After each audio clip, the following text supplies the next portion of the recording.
चरण कमल बंदो हरिनाई।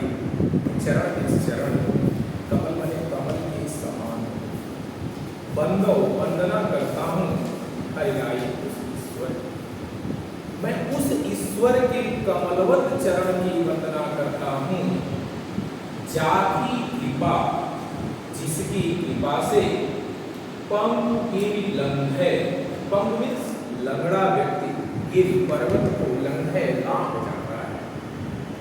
जाकी कृपा पंगु गिरि लंघे, जिसकी कृपा से लंगड़ा व्यक्ति भी पर्वत को लांघ जाता है। अंधे को सब कुछ दर्शाई, अंधे को अंधा व्यक्ति भी सब कुछ दर्शाई, सब कुछ देखने लगता है। बहिरो सुने, बहरा व्यक्ति सुनने लगता है। गूंग पुनि बोले, और गूंगा व्यक्ति दोबारा बोलने लगता है। रंग चले सिर छत्र धराई, रंग भिखारी व्यक्ति चले चलता है सिर मस्तक पर छत्र धराई धारण करके। पुराने जमाने में राजा महाराजा लोग अपने मस्तक पर एक छत्र धारण करते थे। वही चीज यहाँ सूरदास जी बताना चाह रहे हैं कि भिखारी व्यक्ति भी राजा के समान हो सकता है, राजा हो सकता है। सूरदास स्वामी करुणा में, सूरदास स्वामी करुणा में बार बार बंदो पाई। सूरदास जी कहते हैं ऐसे करुणा के सागर भगवान कृष्ण के चरणों की मैं बार बार वंदना करता हूँ। पूरा एक साथ अगर देखेंगे, चरण कमल बंदो हरिनाई, मैं भगवान कृष्ण के उस कमल चरण की वंदना करता हूँ। जाति कृपा पंग है, जिसकी कृपा से लंगड़ा व्यक्ति पर्वत को लांघ जाता है। अंधे को सब कुछ दर्शाई, अंधे व्यक्ति को सब कुछ दिखाई देने लगता है। बहिरा सुने बोले, पहरा व्यक्ति सुनने लगता है। गूंगा व्यक्ति बोलने लगता है। रंग चले सिर छत्र धराई, और भिखारी व्यक्ति राजा के समान चलता रहता है। सूरदास स्वामी करुणा में बार बार कहते हैं ऐसे करुणा के सागर भगवान की भगवत चरणों को बार बार आगे सूरदास जी कहते हैं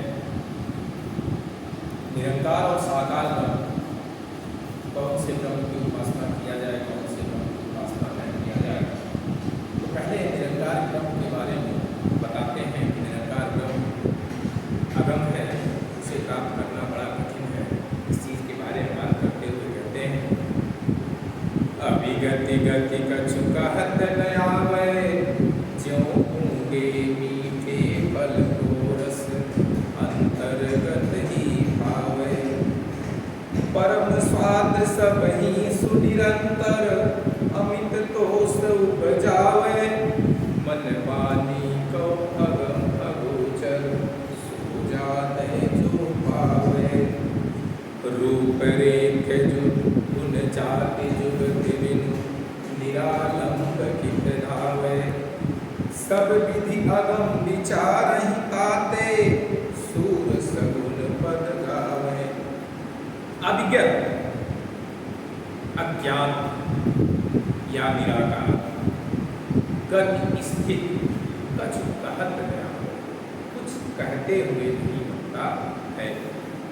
निरंकार ब्रह्म की स्थिति के बारे में वर्णन करते हुए नहीं बनता, उसकी स्थिति के बारे में कहते हुए नहीं बनता है। जिस प्रकार से गूंगे मीठे फल को रस, गूंगा व्यक्ति मीठे फल को रस, किसी मीठे फल के रस के स्वाद को अंतर्गत ही भावे, मन ही मन आनंदित होता है, लेकिन अपनी वाणी में उसे व्यक्त नहीं कर सकता है। जैसे अगर किसी व्यक्ति को अत्यंत स्वादिष्ट फल दे दिया जाए, लेकिन वह गूंगा हो, बोलने में असमर्थ हो, तो वह व्यक्ति उस फल को खाकर आनंदित होगा। उसे यह होगा कि यह फल अत्यंत स्वादिष्ट है, उस स्वाद को लेकर वह खुश हो जाएगा, लेकिन वह अपनी वाणी में उसे व्यक्त नहीं कर पाएगा। परम स्वाद समहि सुनिरंतर, अमित दोष उजाड़। परम स्वाद को देने वाले निरंकार ब्रह्म, सबहिषु सबको निरंतर माने लगातार परम स्वाद को देने वाला अर्थात निरंकार ब्रह्म, अमित दोष उपजावे, बहुत ही अत्यधिक हर्ष आनंद उत्पन्न करता है। लेकिन जिस प्रकार से गूंगा व्यक्ति फल के स्वाद को वाणी में व्यक्त नहीं कर सकता, उसी प्रकार से कोई व्यक्ति जो निरंकार ब्रह्म को प्राप्त नहीं किया है, वह भी उसे बता नहीं सकता। मन वाणी को अगम अगोचर, जो मन से वाणी से अगम है, प्राप्त करने योग्य नहीं है, इसे आसानी से प्राप्त नहीं किया जा सकता है। अगोचर, अगोचर उसे कहते हैं जिसे ज्ञानेंद्रियां भी प्राप्त न कर सके, जो ज्ञानेंद्रियों के बस की बात ना हो। मन वाणी को अगम, मन से वाणी से जो अगम हो, प्राप्त करने में कठिन हो, जो अगोचर हो, उसे सो जाने, उसे वही जान सकता है जो पावे, जो निरंकार ब्रह्म को प्राप्त किया होता है। रूप रेख गुण जाति जुगत में, रूप बिना रूप के, बिना आकार के, गुण बिना गुण के, जाति जुगत में बिना किसी आधार के, निरालंब बिना किसी आधार के, कित धाव हम कहाँ जाएंगे।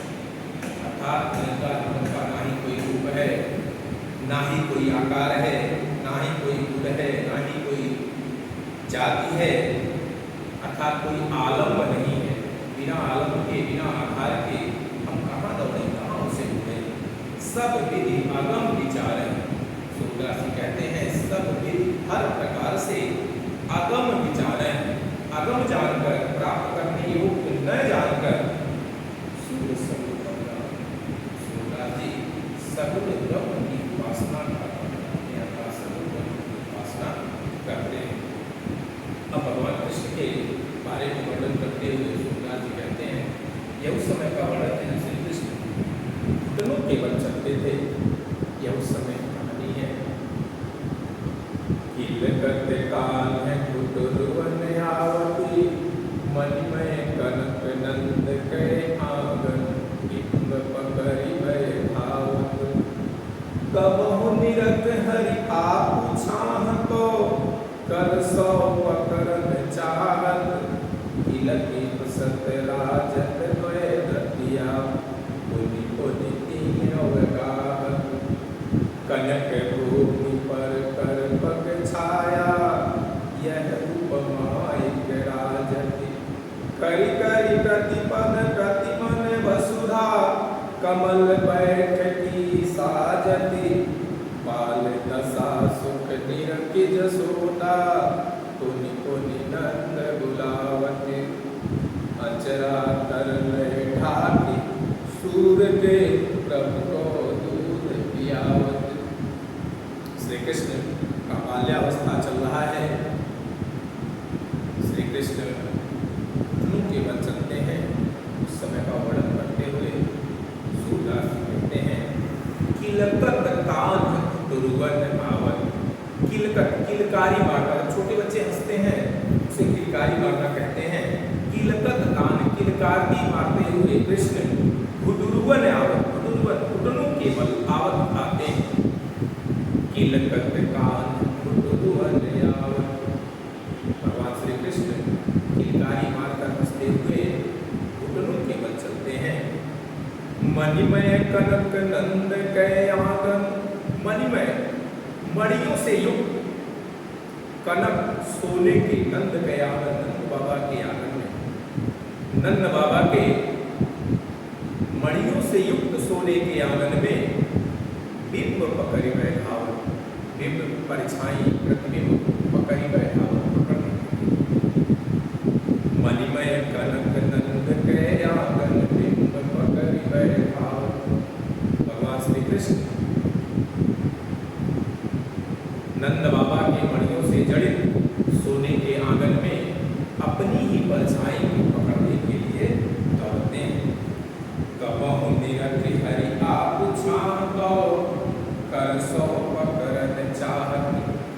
कभी कभी कबहु कभी कभी निरखि देख करके हरि भगवान श्री कृष्ण आप छांको, अपनी परछाई को कर सौ पकड़ना चाहत, कर हाथ से पकड़ना चाहत, पकड़ना चाहते। कबहु निरखि हरि आप छांको, कर सौ पकड़ना चाहत। कभी कभी भगवान श्री कृष्ण अपनी परछाई को देखकर उसे अपने हाथों से पकड़ना चाहते हैं। किलक हसत राजत द्वैतया, जब भगवान श्री कृष्ण किलकारी मारकर हंसते हैं तो राजत सुशोभित होते हैं द्वैतया, उनके आगे के दो दांत। अब भगवान श्री कृष्ण जब किलकारी मारकर हंसते हैं तो उनके आगे के दो दांत दिखाई देते हैं, वह अत्यंत सुंदर दिखते हैं, अत्यंत सुशोभित होते हैं। अब पुण्य पुण्य तीन अवगाहत, पुण्य पुण्य बार बार उसे अवगाहत में दिखाते हैं। भगवान श्री कृष्ण जब हंसते हैं तो उनके सामने के जो दो दांत दिखाई देते हैं वह अत्यंत मनोरम होते हैं, अत्यंत सुंदर दृश्य उत्पन्न करते हैं और भगवान श्री कृष्ण उन दांतों को बार बार दिखाते हैं। कनक भूमि पर कर पग छाया, कनक उस सोने के भूमि पर कर हाथ की पग पैरों की छाया, उस सोने के भूमि पर भगवान श्री कृष्ण के हाथ और पैरों की छाया, यह राजन, यह अत्यंत ही सुंदर दृश्य उत्पन्न होता है, अत्यंत ही सुहाना वातावरण उत्पन्न करता है।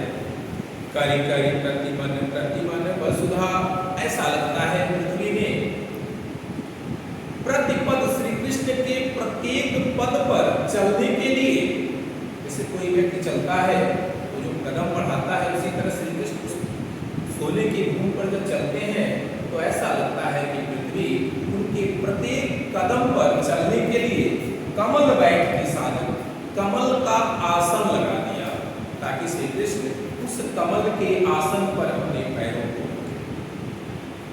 बाल दशा सुख निरख जसोदा पुनि पुनि नंद बुलावा, बाल दशा श्री कृष्ण के इस बाल दशा को निरख देख करके यशोदा मैया श्री कृष्ण के इस दृश्य को देख कर यशोदा मैया पुनि पुनि नंद बुलावा, बार बार नंद बाबा बुलाती है। आचरा तर लैठा किशोर के प्रभु को दूर किया, उसके बाद यशोदा मैया श्री कृष्ण को अपने आंचल के नीचे ढक करके प्रभु को दूर किया, श्री कृष्ण को